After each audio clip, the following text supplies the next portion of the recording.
যোগাযোগ করেছিলাম কংগ্রেস নেতা চন্দন ঘোষ চৌধুরীর সঙ্গে, শুনবো তার প্রতিক্রিয়া। না, 1 লক্ষ কর্মসংস্থান হবে এটা আগামী দিনের প্রকল্প, কিন্তু সততই ইকোনমিক পয়েন্ট অফ ভিউটা দেখতে গেলে যে পরিমাণ বেকারিত্ব কমার কথা বা যে পরিমাণ বেকারিত্ব অন্তত সামাজিকভাবে স্বীকৃত হওয়ার কথা সেটা হয়েছে কিনা এটা কিন্তু একটু ভেবে দেখার বিষয় আছে।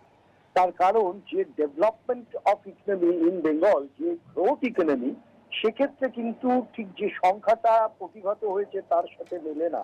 তার কারণ হচ্ছে এখানে আমি যতটা দেখলাম তাতে আমি দেখলাম যে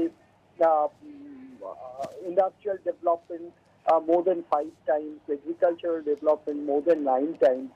যদি তাই হয়ে থাকে তাহলে শুধু এমএসএমই বা কটেজ ইন্ডাস্ট্রিগুলোর বাইরে এসেও আই মিন একদম বেসিক ইকোনমি বা আনঅর্গানাইজ সেক্টরের বাইরে এসেও অর্গানাইজ সেক্টরের ডেভেলপমেন্টটা কি হয়েছে এটা কিন্তু জানবার বিষয় আছে।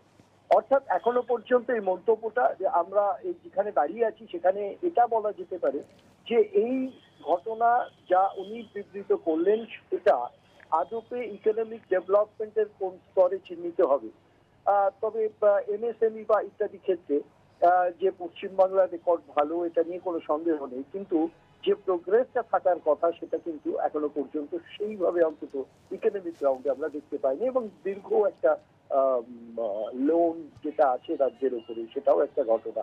আবার কেন্দ্রের বঞ্চনাটাও আছে, এটাও পাশাপাশি ভাবে প্রায় 1,86,000 কোটি টাকা যেটা রাজ্যের প্রাপ্য সেটা দেওয়া হয়নি।